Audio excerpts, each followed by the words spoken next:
I don't trade actively precious metals. I've been buying since the mid 80s, and most of the gold that I owned was bought, say, around $350 an ounce. And I remember the last time I bought gold in a significant amount was in, I think, 2015, when it had peaked out in 2011. And then it dropped from $1,921, that was the peak, and then it dropped to $1,000 in 2015. And then I increased my position significantly. But I buy every month. I mean, the bank does it for me.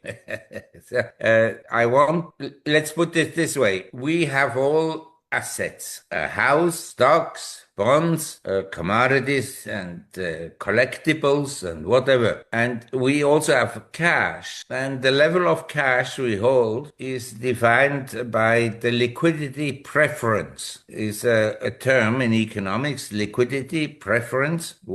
In other words, there are times when you like to have more liquidity and times when you like to have less liquidity. I think we are entering a period where the preference for liquidity increases. Now, assuming we have an increased preference for liquidity and we go into cash, then the question arises, what cash? Singapore dollar, euros, Russian rubles, Chinese yuan or RMBs, or dollars, or Australian dollars, or Canadian dollars, or whatnot. And then we can also say, well, the cash that over time keeps its purchasing power best is gold, silver, platinum. And so if you have this liquidity preference, I think that people will at least allocate some, not all, but some portion of the money to holding this cash in gold. So I think the demand is rather going to go up naturally. In other words,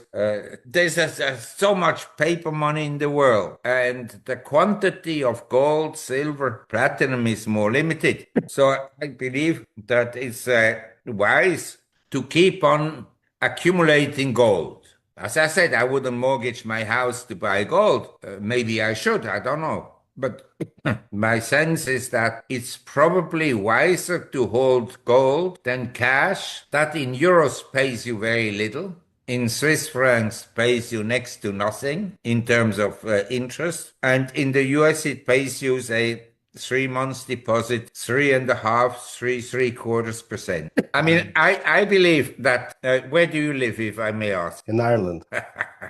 Yeah. And so we have to accept the fact that interest rates in the world are still negative in real terms. In other words, the cost of living is going up more than the interest that you receive, especially after tax. So in this environment, I think that it is wise to hold, at least with part of what you like to have in liquidity, in gold. You see, there are two situations that we need to consider. Say in 1980, gold and silver peaked out as well as oil. And then we had in the late 70s a boom in mining stocks, and throughout the 70s in oil, because oil went from, at the beginning in 1970, maybe less than $2 to close to $50 on the spot market in 1980. So it was a bull market in oil. And nobody talked about the Fed chairman at the time. They all talked about Sheikh Yamani. He was the head of OPEC. He was in the limelight all the time because everybody watched the oil price. And then after 1980, commodities went down and oil stocks crashed. They had been at the peak in 1980, 35% of the S&P 500. And nowadays they're around 5% of the S&P, not even 5%. But the money flowed out, but only after stocks across the board went down. In other words, the oil stock decline dragged down everything. We had a bear market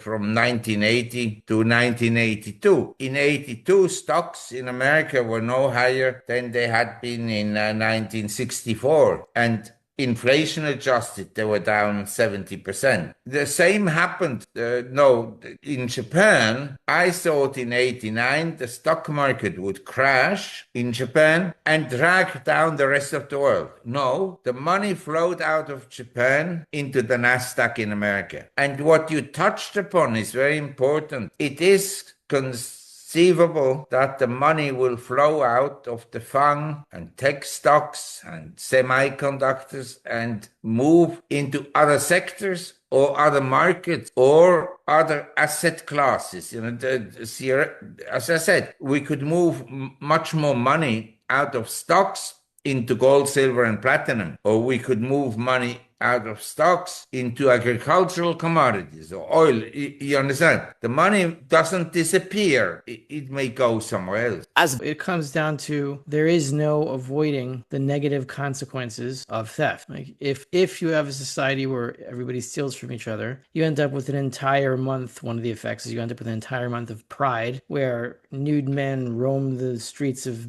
big cities and scare children, and there's no really coming out of that without pain. You're going to have societal pain, you're going to have reproductive issues, fertility issues, as entire cities stop reproducing. You're going to have the insanity that is caused through depression and drugging of the entire population, whether it's methamphetamines or serotonin reuptake inhibitors or whatever they happen to be taking.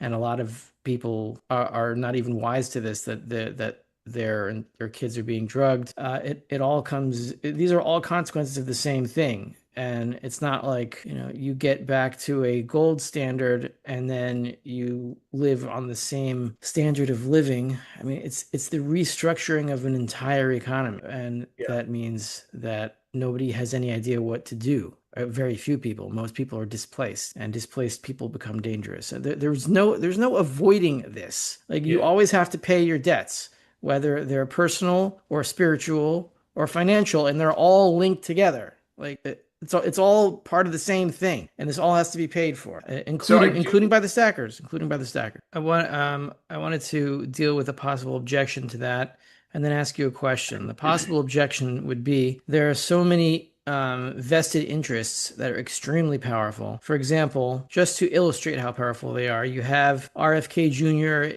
as the head of the HHS, and he can barely get anything moving on his agenda. But small little things, but he's being railroaded by big pharma at the top, the people with the money, the people that pay off Congress, and then all the vested bureaucrats from previous administrations that you can't move out of HHS, and every move he tries to make, they say he's anti-science and he can't do anything. But those interests are everywhere, and they're especially or even stronger in the banks. So people would say, well, I mean, if we had to restructure the entire economy and reindustrialize the United States, which would be a natural process if it was allowed to happen, wouldn't the vested interest that exists now try to stop it?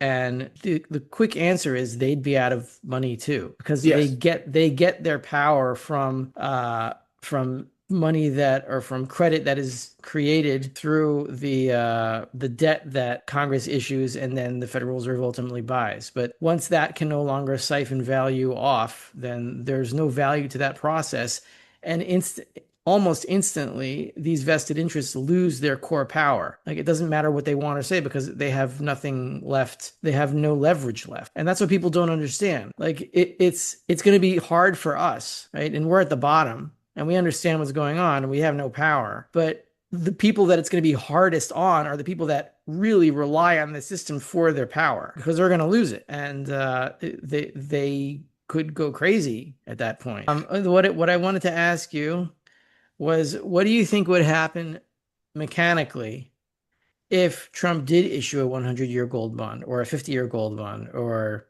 revalued or whatever? Like, what would happen in the following weeks? So that's what it's going to be. Our second topic is the unwind of the carry trade. I wrote about this on the Endgame Investor a few posts ago, and I came to the conclusion that the carry trade really can't be unwound. It can just kind of like spiral out of control until there's no point in borrowing worthless yen anymore. I don't have this one completely organized in my head yet. The basic idea of what a carry trade is: you borrow yen and then you lend dollars. Is that the idea? Yeah.